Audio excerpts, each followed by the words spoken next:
Awesome. Awesome. Hi, everyone. Hi, Morgan. Hi, Phoebe. I'm just going to give it a few more moments to see who's able to attend live, and then we can go ahead and take it from there. Hi, Renee. Hi, Meg. Hi, Julian.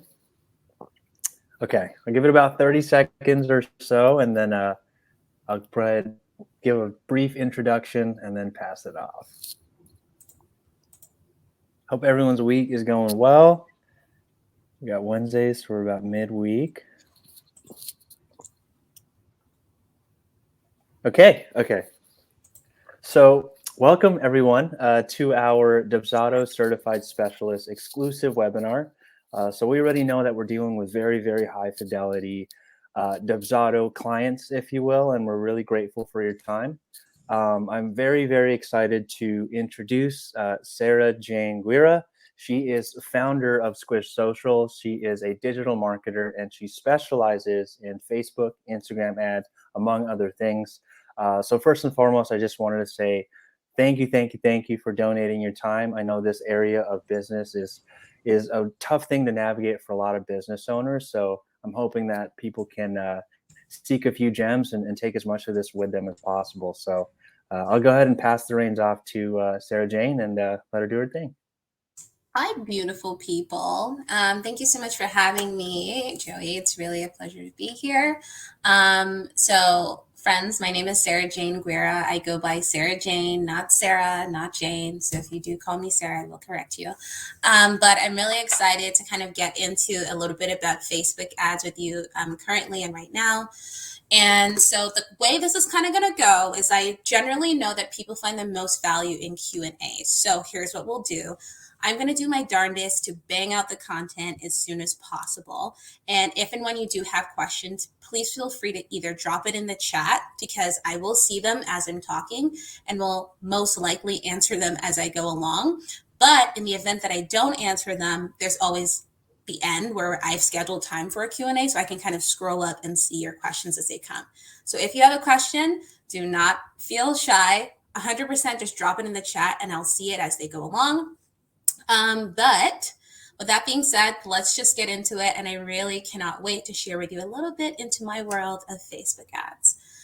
So this is automating your sales process with, you guessed it, Facebook ads. So before we get started, I like to start most of my talks with an exercise. I want you to do this with me. I understand it's a little bit, weird. You're at home, but listen, the more you get into it, the more you'll take out of it. So I want you to close your eyes with me. And I want you to envision that you and your partner are getting married. So if you're already married, think back to the good old days when things were still spicy and hot. But I want you to imagine that you've decided that you're going to go on a destination wedding. This is pre-COVID. So you want to go somewhere warm. You're thinking Bali, Barbados, an island, something like that. So you and your partner, you pack your bags, you take all your things, you hire the caterer, you hire all these, this resort to make the thing happen. And you hop on a flight, boom, you get to, for example, Barbados. So you and your partner, you separate, you don't want any bad luck. So you decide that you're both going to sleep in two different rooms before the main event starts. So boom, you wake up in the morning, fresh, you're ready to go. It's your wedding day. You and your partner get dressed, hair, makeup, done all the way to the nines. You meet at the altar, you turn around and you see the picture right in front of me. You forgot to send out invitations to your guests. And so here's the thing. This is what so many service providers and people in their businesses are doing. You pay for beautiful websites and wonderful assets, and you put all this effort and research into, going to school and getting all these certifications. However, oftentimes people launch their business expecting a windfall of clients to come through, and that oftentimes isn't the case. So today I'm going to show you how you can automate that sales process to get some sales with Facebook ads. I know it definitely hurts. And so for a little bit of context, I'd love it if you're here right now. If you can drop in the chat what type of business owner that you are, I will be sure to kind of tend the presentation if I have a little bit more knowledge of where you're from. But let's get into it because I can't wait. So my name is Sarah Jane. I mentioned earlier, I've been a digital marketer since 2014 till present. I run Facebook ads for a living. This is my bread and butter. And I like to call myself a hashtag research queen. So prior to focusing on paid advertising, I focused on organic advertising or organic social. And so I have repeatedly blown up for myself, but also clients, just with the use of hashtags. But in most recent times, I've been running ads on Facebook for myself and many of your favorite e-commerce brands. And I've personally spent over $500,000 in the past year on Facebook. So that is where my I guess expertise lays, and I will be telling you some of the findings, some of the things I've learned during this time that can hopefully help you elevate your business. So let's get into it. So the agenda for today, we're going to talk a little bit about some digital marketing basics. We have a little bit of a Q&A built in there. We'll do the social media in 2021, and then we won't have audits today, unfortunately. So some digital marketing basics. These are the things that we need to kind of understand before we get into Facebook advertising or spending money on ads to begin with, because ultimately it is a tool to market your business digitally. So generally, a funnel increases in price depending on the funnel increases in length depending on the price of your service. So for example, if you're selling $2,000, $3,000, $4,000, etc. priced products, you generally have to expect that you'll need to have more steps on your journey before you can actually convert somebody. Okay, so you'll need to have more steps on your journey to actually convert somebody to be a customer. That's just something we need to understand and to know ahead of time before we get started. So I want to kind of give you an example of what that looks like if you're in a service-based industry. Remember how I mentioned that if your information is short, or if the product that you're selling is lower in cost, you don't have to do as much in order to convert somebody. Think about it like how many times do you think about if you're going to get McDonald's? You don't think about it too tough. It's 10 bucks, 10 pounds, depends on where you're located, and you go about your day.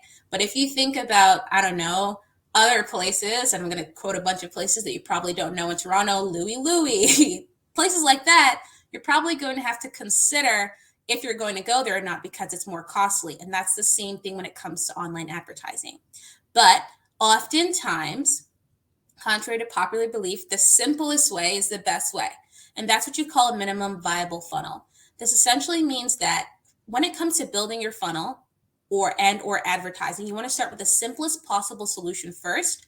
And if that doesn't work, then add additional steps. You'd be surprised to find how successful it is before you have to add in 15 different things. And so the minimum viable funnel, when you're in a service-based industry, is literally running an ad to a cold audience. And for those who aren't familiar, a cold audience is an audience of people who know absolutely nothing about you. And you send them straight to your product page. So in your case, this might be your booking page, depending on how your business is set up. Maybe you need people to book a call with you first, et cetera, et cetera. So that is something that you can do. Once you do this, it triggers something in Facebook called a view content. A view content is just a fancy way of saying somebody visited your website. And ultimately, in the perfect world, you will not have to retarget them. And retargeting is just a matter of, if you've ever, clicked something online and an ad follows you around across platforms, that's what retargeting is. Cool. However, if you're selling something a little bit higher price point, the way you set up your ads will be different, right? So you may have to, run these ads to a cold audience, again, people who know nothing about you, and possibly take them to an informational page or something that will kind of build trust in their eyes, right? And this works well if you have a really good offer. So oftentimes this can be like a invite to a free consult or an assessment, any form of like gamification, things like that. And then, you get down to your hot audience, which is again, retargeting. And I will be breaking down what all these terms mean as we go through the program. And then finally, you have something like that's a little bit longer of a funnel. And this is what you're probably used to seeing when you see advertising, especially as service providers. You'll have the cold audience. So again, we'll run an ad that probably is to either a blog post, an article, some form of content marketing. So whether that be 3 steps to boost your photography business, it seems like it's a free video, but it's really just to get you in the funnel. And then the next thing you would possibly do is you would run an ad, at this point, a different ad to your warm audience, because as soon as you sign up for that program, as soon as you watch that video, you're being moved from the top to the middle of the funnel because now there's a level of awareness. Then you can run an ad to send them to your booking page, things of that nature. And finally, if they don't convert at that point, then you can run an ad that is retargeting them. And so this is ideal for companies or businesses who are selling services between the price of like $100 to $2,000. I'm not quite sure in terms of the feed covering the video, so I would definitely throw it back to Joey for that. And if you guys can let us know what's kind of going on in the chat for you guys, I'm sure we'd be able to adjust that. Hey, Sarah Jane. Would you mind turning off your video feed on the control panel, and then maybe that'll be. Is that better for everyone? Sorry. Please let us know. I'm going to assume it's better until we see otherwise in the chat. Yes. Okay. Thank you, Meg and CJ, for letting us know. Thanks for bringing that up, guys. And so, so some tools to help you kind of execute on this. More specifically, we just briefly talked about collecting emails, getting people's information, moving them over to like the middle of the funnel. You can utilize certain tools like ConvertKit or Klaviyo or MailChimp in order to collect those emails to make people a little bit warmer in your funnel. But that was literally just the introduction, just baseline to make sure everyone's at this same level of understanding. But that was very conceptual. That wasn't specifically about Facebook. But now I kind of want to get into Facebook advertising one-on-one. Morgan, I love ConvertKit too. It's super great. So why should you even be advertising on Facebook? Some people believe Facebook is a dying platform. Some people believe it's only for like grandmas and grandpas, but that is not the case. Facebook has 2.2 billion monthly active users across their platforms, and it's accessed about 8 times a day. Instagram 6 times a day.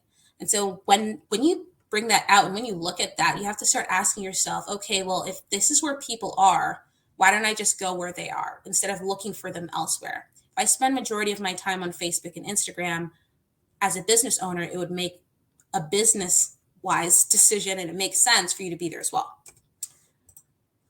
So if I needed to convince you further, 5 reasons to advertise on Facebook. Number 1, it's highly effective. It works. Number 2, contrary to popular belief, it's actually really simple to set up and you'll get results pretty quickly. Number 3, you have advanced targeting options. Number 4, highly customizable campaigns. I've run ads on TikTok, Snapchat, Facebook, not a lot on Google, but by far Facebook is one of the most advanced places to like buy media or run ads on across the board. And it's generally a low cost of entry, meaning that you can set the price and how much you want to spend on the platform. So the importance of social media advertising as a whole is that you want to be where your audience is. If you choose to say no to social media, you're choosing to say no to exposure, leads, and most importantly, money. So how many of us in the chat have heard of the term boosted post, know what that's about, and know the difference, I would say, between like that and a Facebook ad? If you've heard of the word boosted post, please drop that in the chat. I want to kind of cover this as well, because not everybody knows the difference between the two. And for me, I don't ever want to assume that everyone is on the same level on the knowledge base. So I'd like to introduce all the basics and then build on it from there. So boosted post, if you've heard of it, drop it in the chat.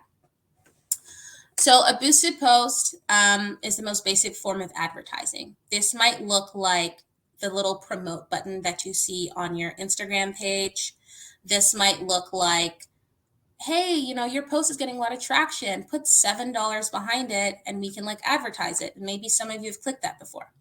That is very different from a Facebook ad, or an Instagram ad, which is essentially an advanced form of Facebook advertising that allows you entry into a lot more targeting options. And it's essentially, look at it like, I'm going to talk about McDonald's a lot. I think I even talk about McDonald's in this presentation. But it's essentially a boosted post is like a Happy Meal, and the Facebook ad is like a Big Mac. That's the best way I can describe it. So This is what it'll probably look like if you're boosting a post.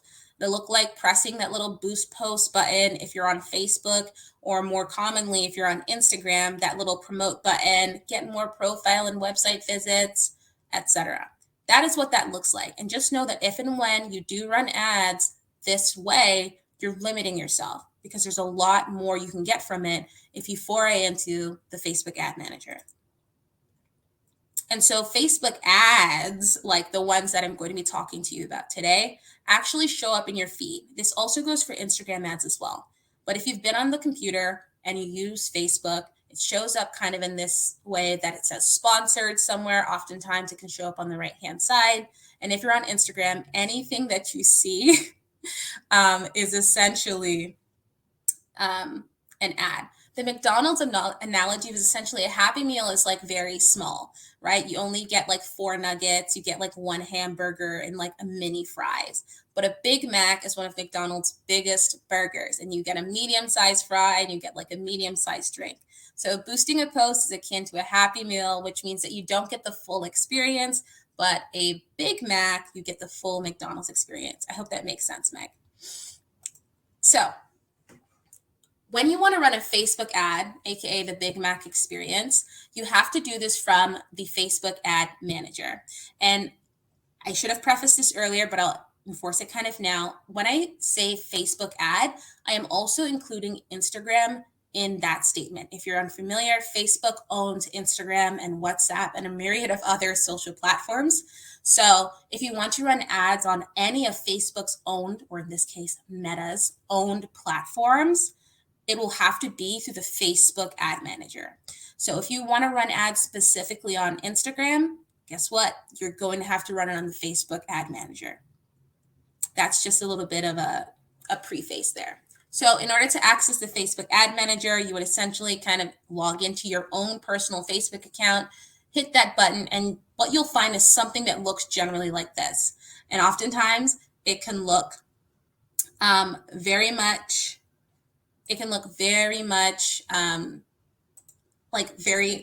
it looks intimidating a little bit. All right, cool. So when you run Facebook ads on the Facebook ad manager, you have about 11 options that you can actually select and run. I'll be honest, I spend most of my time in the conversion category, which is the last one on the right, my right. But if you're a service-based entrepreneur, you will probably spend a lot of time on either A, this one that's highlighted, traffic, or B, the one second to the bottom, lead generation. And we're kind of going to talk a little bit more about this as we go on today. So overall, again, I will make sure that the slides are available afterwards if you want to reference them later. So I'm sure I can coordinate that with Joey. So I think it's more important that you kind of pay attention to what we're talking about versus, jotting down notes or what have you. But essentially, a boosted post uses posts that are already on your page. Okay, so this is something that's the general public can see, whether you've posted on your Facebook page or you've posted something on your Instagram page. A Facebook ad is actually dark, which means that it's not openly visible, and only the people who are meant to see it will see it. That means that, for example, if I want to run an ad only to people who have visited my website, they can see that, and only they would see that. If I have a promotion only for my email list, you can further boost those efforts by using a Facebook ad to only show that promotion to your email list subscribers who are using Facebook and Instagram. And so even the example that I've just presented to you, it's a little bit more in depth than just getting more likes and comments on your posts. The objectives that you can use when you run Facebook ads are more in depth, right? You can get leads. You can get conversions on your website. You can promote an app even, for example, versus when you boost or promote a post, it's more specifically for vanity metrics, likes, comments, and shares, which ultimately does not equal money in your pocket. So running a Facebook ad from the Facebook ad manager gives you so many more options. And it's where I highly recommend, no matter how inexperienced you are, that if you are going to spend money on any form of advertising, you should spend money on the Facebook ad manager, because that way you can put money where it needs to go and you can send ads to people who need to see it. Cool. If you have any questions that are meant for like the content that we're touching upon right now, please drop it in the chat. And so there is a time and a place to boost a post. If you're looking for more engagement, I don't know why you'd be looking for more engagement, because engagement doesn't pay bills, but I'll let it slide. You can boost the post. But if you're looking for leads and or purchases, you do want to run a Facebook ad. So are there any questions so far about boosting posts or pixels? And a pixel is just a piece of code that you install on your website so that Facebook can track actions people take on your site. If we have any questions about boosting posts, running ads on Facebook, or pixels, you can drop them down below in the chat. If not, let's power on. So, testing. Before you set aside money, I'm talking like big money, like a marketing budget, towards running ads, you should and must test before you do this.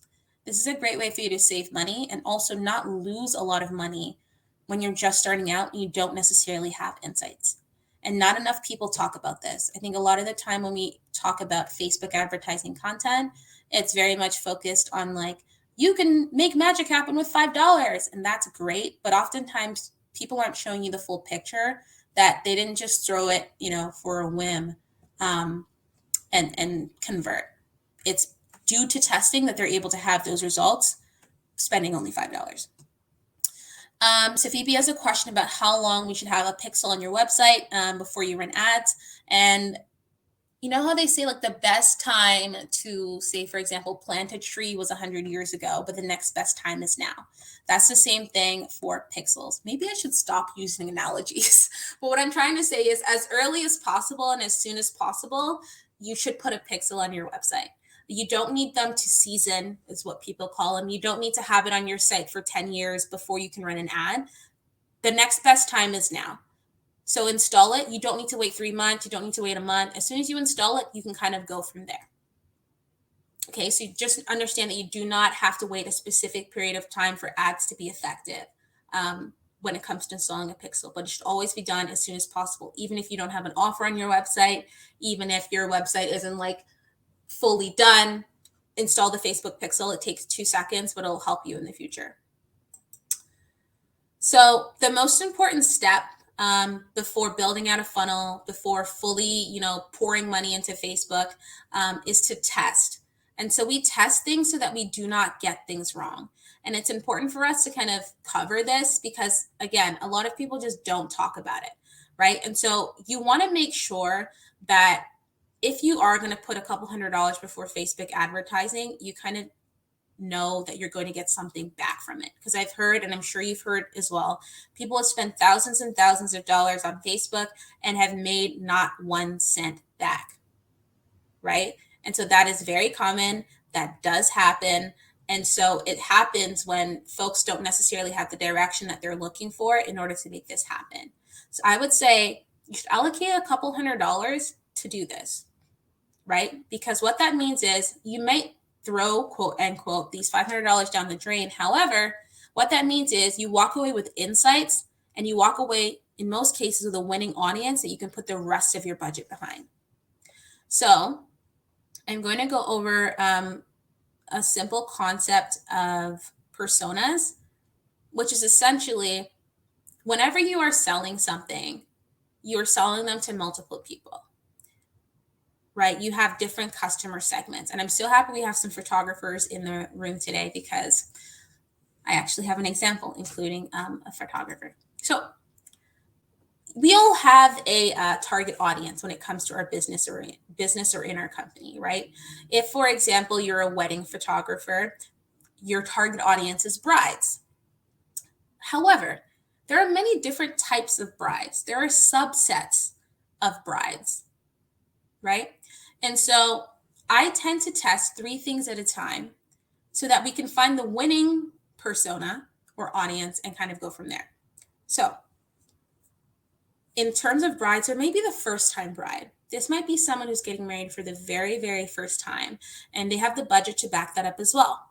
They may want, the perfect photographer, the perfect cake, the perfect venue, as with all things. That is one type of bride.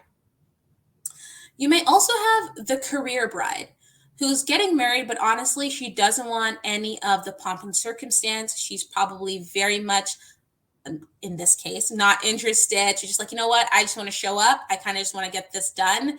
I want to show up on the day in my dress and in my heels and have already taken my photos and things of that nature. That's also another type of person who could patronize a wedding photographer.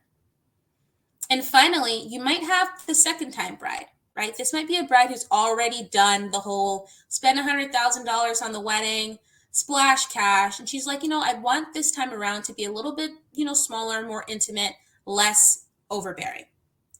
Right there, I've pointed out 3 different personas for a wedding photographer. Those are 3 different people or audiences that you'll have to test out on Facebook to see what works best.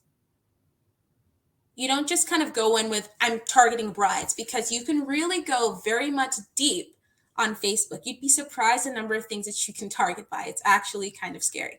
You can target by the age of children that people have. You can target if someone is engaged. You can target actual employers. So it goes deep, and that means that you have to go deep as well, because the error that may arise should you run ads to a very, very not targeted audience or speak to an audience not in the stage of life that they're in, is that this is how you end up losing money. But how do we know, right? How do we know which bride is actually going to see this ad, call us, book a call, and actually close as a client? We can only know this through testing. And so your target audience, I've just mentioned all 3 of these, right? The corporate bride, the first time bride, and just the generic or broad bride. So when it comes to, and please ignore the dollar amount suggestion, but when it comes to this, that means that you now have to test 3 different types of audiences. And I know if you have questions, please drop them in the chat. I'll leave this slide up for a long time. And again, I'll make sure that you get this afterwards. But I think it's important to know, right? So I generally test 3 different audiences, for 3 different personas. So as you can see here, I'll test a broad audience. This is something that really has little to no targeting. So you would probably put female as your targeting, and you would include engaged, and that's it. And probably the country or location of your residence, of course. This is very, very broad. I like to say that Facebook is kind of smart, but Facebook is sometimes really dumb. So you want to give them room for the computers, for the algorithm, what have you, to show this ad to somebody who might buy. Sometimes the system is smarter than we are. The second type of audience you want to test out is a lookalike audience.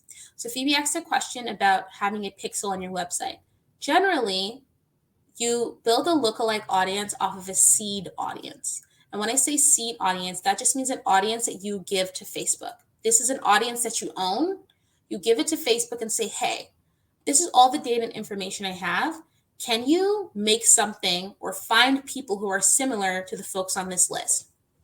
Okay, so CJ asked a question a little bit earlier, which I'm going to try and kind of bring up here, where it's oh, never mind. Somebody wanted to ask about marketing to their email list, right? And so if you're trying to market to your email list, you might pull an email list of people who've already purchased from you. That was Kayla, sorry. You can pull an email list of people who have already purchased from you and ask Facebook to create a lookalike based off of that. That means that Facebook will take all the similarities between these just simple emails and combine an audience of people who are more similar to people who have purchased from you. That is a lookalike audience. And finally, an interest-based audience. An interest-based audience is just exactly that. You find the interest that you think people will be interested in. So this might be all the different bride television shows, maybe perhaps famous dress designers, things of that nature. And you're going to want to keep these audiences the same for each persona, right? So you want to have a broad audience, a lookalike audience, and an interest-based audience for each of these people: a corporate bride, a first-time bride, and a generic bride. Any questions about that so far? All right, cool. So that's one of the first things you want to do when it comes to marketing on Facebook. You want to test this out. This can oftentimes take a little bit of time, and it all depends. You can either spend time or you can spend money. Yeah, and these audiences are completely cold. Thank you for asking that question, Phoebe. These audiences are completely cold. The reason these audiences are cold is because we want to figure out how we can, and I'm so happy you brought it up because that's literally what we're talking about next. How you can fill up your funnel. Because right now, say for example, you have little to no clients or the pipeline isn't really full, right? There's only so much you can do with people who have already purchased from you.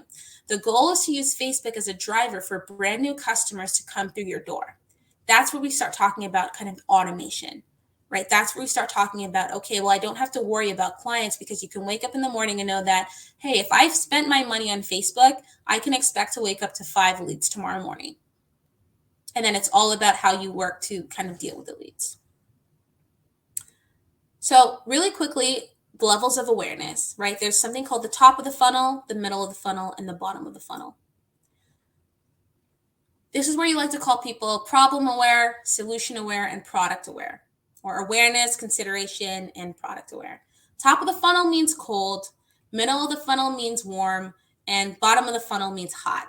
That just shows like the level of like how familiar they are with your brand. And I like to use ice cream as an example because I think we can all kind of understand. So the top of the funnel is referencing the ice cream part, right? And this is the goal is to get people to your website or to your booking form or things of that nature. And they are cold, meaning they know nothing about you. The middle of the funnel is to nurture those existing leads, right? So now that they know who you are, they visited your website, maybe they filled out a form, you want to kind of like, okay, how do we get them to actually buy from us? You want to nurture them. And the bottom of the funnel is getting them to choose you. And then, of course, the chocolate bit at the bottom is the actual conversion and the actual purchase. So I'll go a little bit more into depth with that. And when I talk about the 3 stages of the funnel, you can look at that as 3 different campaigns for your Facebook ad account. So again, the top of the funnel is people who know nothing about you. And this is where you want to focus 80% of your budget when it comes to Facebook. You should be spending most of your budget on getting brand new people in through the door. Things to expect at this stage, don't expect people to convert at a great conversion rate. A good e-commerce conversion rate is 1 to 3%. Meaning that out of the people who visit your website, 1 to 3% of them will convert. And that's only if like your website is like well designed, you've answered all the possible questions they can have, they can maneuver things properly. That's a good conversion rate. So that's something that I kind of want to highlight. When it comes to running Facebook ads, people are dead cold. Like they do not know anything about you. And so it's your job to establish trust in their eyes. I know a lot of service providers, you get business by referrals, you get business by mainly referrals, word of mouth, possible like content marketing on Instagram. This is a whole different game because you're really trying to pull a stranger who knows nothing about you online. So it's really important to gain their trust. And especially when you're asking them to spend thousands of dollars, you need to gain their trust. And you have to understand that this is a longer sales cycle, meaning it'll take you longer to convert them. But the benefit of that is you can go on vacation and know that you still have leads coming through the door. You can go on vacation and know that, okay, you know what? It actually takes me 15 days to actually close someone who's come in from a Facebook ad. When you're able to actually, A, know these metrics, and B, like understand how long it takes you to close a client, this really changes the game for you as a service provider. A lot of people start service-based businesses to free themselves, right? In order to be in more control of their time, their money, maybe time freedom, location freedom. But oftentimes it can feel like you're a slave to your business because you can't go anywhere and you can't do anything. You always have to be working. When you learn to utilize Facebook ads, you're creating a system for yourself that you never have to really worry about, oh, do I have any clients? Like I got to get clients. I don't know where my next client is coming from. And so This will allow you, once you get this right, you can state with confidence, okay, it cost me $50 to get a client and it takes me 30 days to close a client. And if I spend $1,000 a month, I get 10 clients. That's like very much hopeful. But this is kind of the point I'm trying to drive home, that it's a completely different game. However, once you learn how to utilize it, it can really change your business. So middle of the funnel are solution aware. They know who you are. They've probably checked out your website. Maybe they followed you on social media, what have you. And so you need to get them to like you just a little bit more. You want to give them more tailored content. At this point, if they've given you their email, you want to provide some form of value. And then finally, the bottom of the funnel is the retargeting. How do you get them to choose you? Okay, so maybe they've interacted with your sales page. If you have a service that you have like recurring clients, this is something you kind of want to take a look at. So are there any questions about the top of the funnel, the middle of the funnel, or the bottom of the funnel? And all of these top of funnel, middle of the funnel, and bottom of the funnel are just different campaigns that you can run in Facebook. And all that changes is really just your targeting. If you have them, drop them in the chat. So in order to kind of do Facebook ads successfully, you as a business owner have to know some of your own metrics. If you go in here without knowing the metrics, it's not going to work well. So some of the things you need to know is the average order value, right? And so the money split between the bottom two levels, I would say, being honest, if you spend 70% on cold, you can spend 20 on middle and 10% on warm, on like hot. So 70, 20, 10 would be a really good breakdown. So you need to know how much people spend with you on average. This is important because now we're no longer going on a feel-good game of referrals or a friend of a friend. This is like business, right? We're going through this in terms of like calculations and money, because I didn't spend $500,000 over the past year advertising online on a whim. It is a very analytical game. But the thing is, when the benefit is when you're able to look at these things from a more business perspective, you end up freeing yourself and also being able to take a step back from the business and perhaps hiring other people to help and support you because you know your numbers make sense and add up. So you need to find out the average order value of your product and or service, how much a customer spends on average when they purchase from you. This will allow you to know that if people on average spend, for example, $50 with me, I know that if I'm paying $100 to acquire a new customer, I'm losing money. And so you can keep that in mind to know that, well, I need to find a way to acquire customers for less than $50 for this to be profitable for me. And so I don't know what's wrong with me in McDonald's. We'll use an example for McDonald's. So McDonald's actually has something called World Fries Day, and it's, I believe, in July or June, where they say that you can come in and you can grab a free medium fry. And so they put this, of course, all out on social media. And what do you think happened? Well, people came en masse. They came. So many people showed up to McDonald's to pick up their free fry. Tons of people in many different countries. And so how could McDonald's afford to give away free fries in not every single, but in a lot of countries around the world? Business-wise, that makes no sense. But McDonald's kind of did the math. Fries are probably the cheapest thing that they produce. However, they know that no one's going to just take the free fry and walk out of the door. Chances are you're going to buy a drink, and this is in summer, so they'll probably buy a dollar drink to kind of cut some of that salt. And then maybe they'll buy like a burger as well.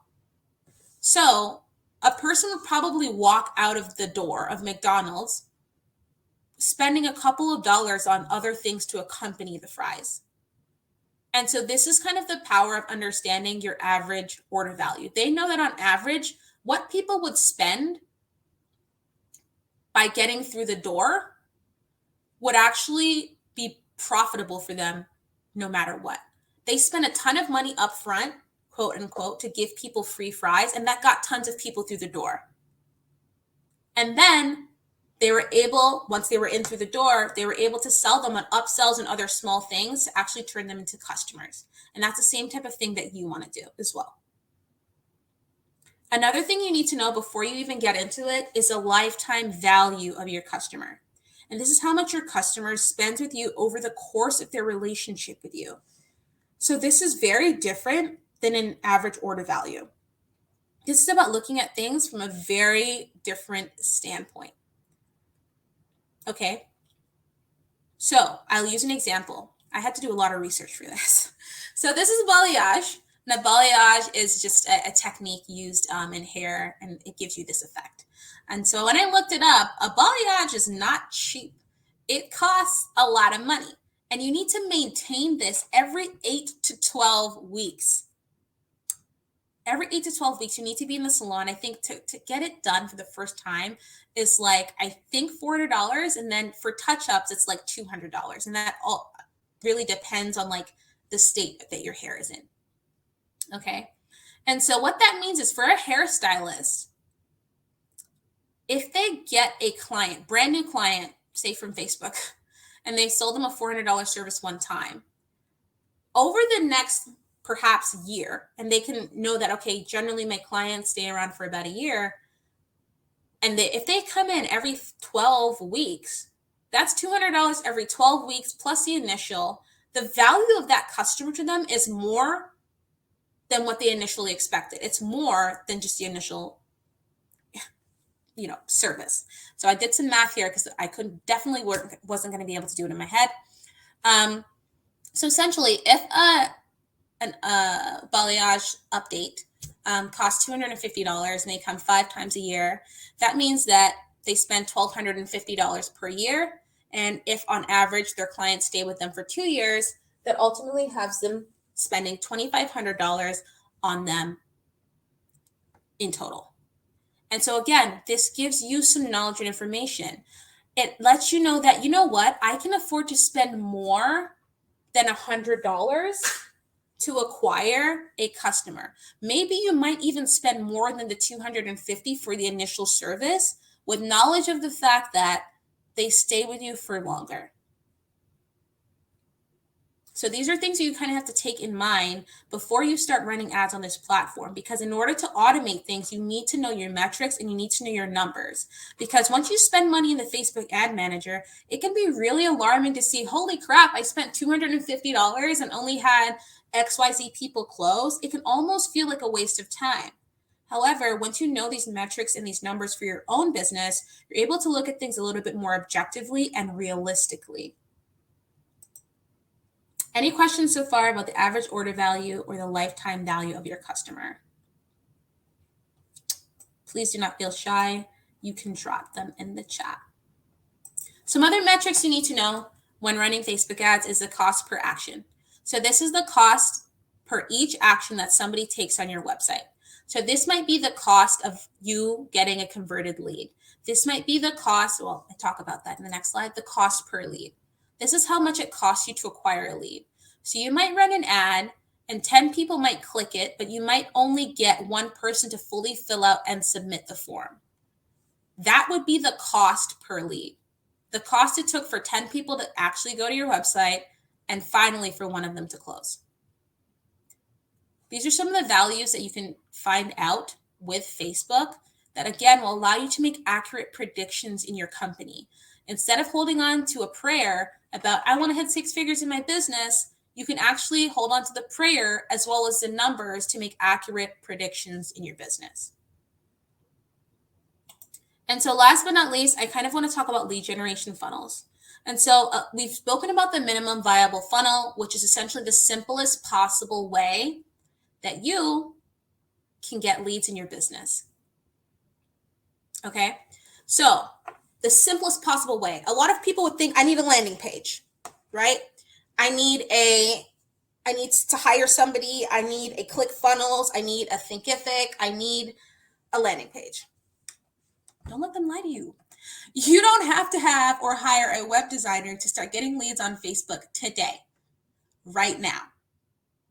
If you utilize something called a Facebook lead ad.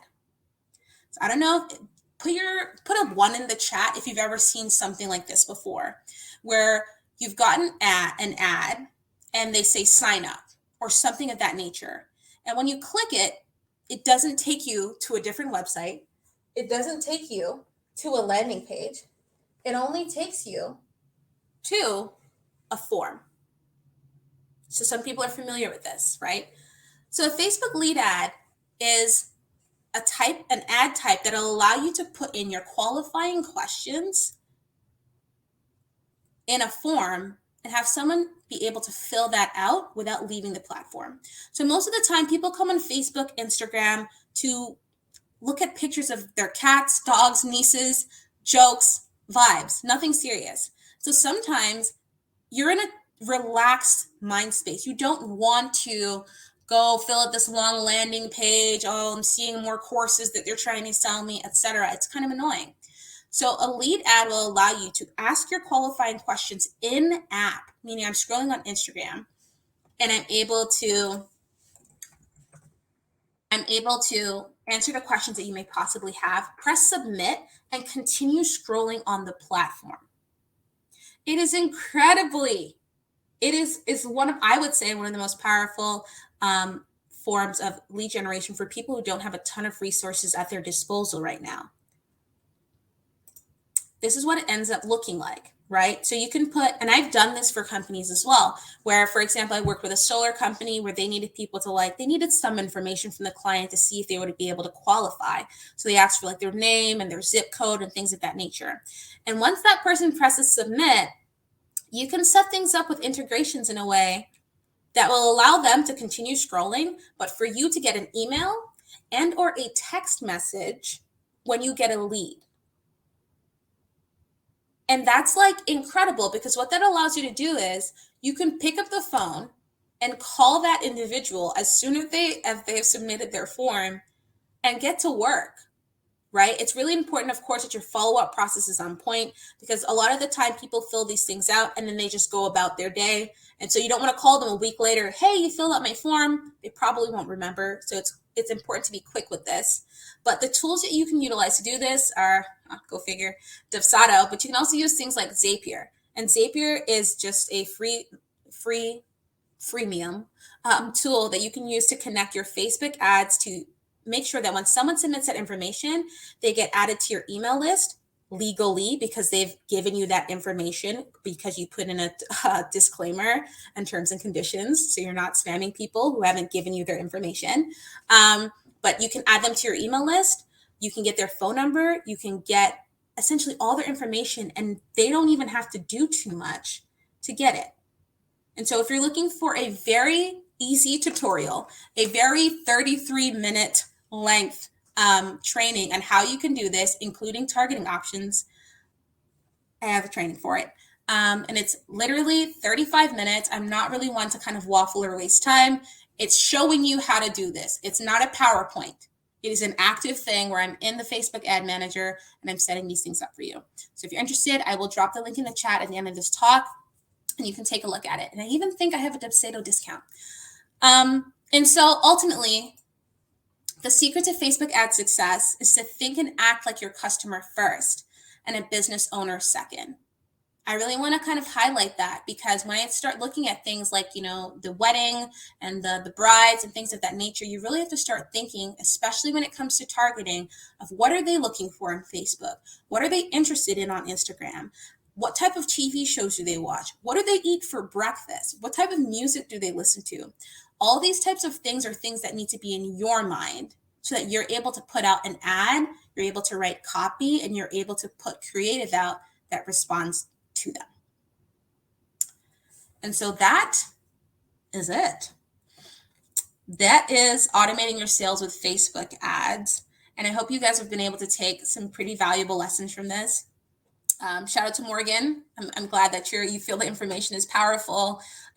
It's really just my intention to kind of lower the barrier to entry when it comes to Facebook ads, because a lot of the time folks think that it's some really, really hard thing, and there's a lot of mystery surrounding it, when, well, in my opinion, if you just put a little bit of elbow grease in, a little bit of work, you can actually turn it to be something that's really profitable for yourself and your business. So I'm going to take a really quick look at the Q&A box to see if there are any questions. Okay, cool. So got a question from CJ. And if any questions come up for you right now, you can drop them in the chat. I think that people find the most value in the Q&A. So I want to make sure that, that I can get to them and answer them as they should be answered. So how do you recommend splitting your marketing efforts between organic, social, and targeted ads? So I think it depends at the stage of business that you're at. So if you're at a very beginner level in your business, this is kind of like a new thing, um, then you perhaps might want to focus on the organic methods. And the reason I want to say this is because if you're low on capital, probably not the best time to run ads, because there's a very real possibility that you will lose some of that money. And so you should never be running ads as like your Hail Mary. You should never be running ads as like your final destination type situation, because it's very much going to let you down. I will not pretend that it is a what's it called, a final solution that'll save your life and your company and your business. It's not that. It's something that takes time and commitment in learning how to and what to do it, or how to do it and how to do it properly. So I would say, if you are a beginner, you know, you've got to put the boots to the ground, and you've got to learn a little bit more about your target audience before you start spending money. Because when you do things organically, it gives you insights and information that you can stand up on and say, okay, this works, this doesn't work. And then once you're a little bit more familiar with that, you can then at least have a little bit of an idea what you want to be testing on social when it comes to paid advertising. I just dropped the link to connect, and also the link to the training. So if you're interested in learning how to kind of get those leads really quickly in 35 minutes, I would highly recommend it. But if we have any other questions, I'm glad you found this helpful, Jillian. I'm happy, and I hope that you can like apply it to your everyday life as well, and in your businesses as well. Any final questions? And also, Kayla, how would you target your email list? I talk about that in the training. I actually do it in the training, but targeting your email list is as simple as exporting your email list from whatever your service provider is. So it can be ConvertKit, it can be MailChimp, it can be ConvertKit, MailChimp, anything, Klaviyo, it can be Shopify. You export that, and then you upload it to Facebook in something called a custom audience. So a custom audience is that seed audience that I talked about, where it's essentially a audience that you give to Facebook. So if you want to run, you know, ads to your email list, you just export it, upload it to Facebook, create something called a custom audience, and then that is literally it. And I have a video on this on Instagram, and I'll drop that here too in the chat. So I've just recently dropped 3 links in the chat. First link is if you want to connect. Unfortunately, my books are closed for the first quarter, so don't fill out the form because we won't accept it. If you want to get that training, that's the second link I posted. It's like $47. Tap in. And finally, if you're interested in the custom audiences and how to upload like your email list, I have like a 1-minute video on Instagram for that, but I actually execute it and do it in the training. So I'm going to hand it back to Joey. This has been great. If you all want to, I guess, connect further on Instagram, I'm open. I answer my DMs slowly, but I do answer them. And thank you all so much for having me. It's been a pleasure. Awesome. Hi, everyone. Yeah, this is Joey once more. This was a loaded presentation, and I just wanted to give one final thank you and shout out to Sarah Jane. I know Facebook ads for a lot of business owners, from how we're able to communicate with you all, is tricky to wrap your head around because of how daunting it may seem. And I'm really hoping that Sarah Jane's presentation tossed up a few gems, something that you can hold on to and come back to if needed for extra guidance when trying to navigate how you'd like to establish your ads. So thank you again, Sarah Jane, and thank you for everyone that is able to attend live. I hope you all have a great rest of your week, and I hope you found some good value in this. So thank you, everyone, and special thank you to Sarah. Bye now.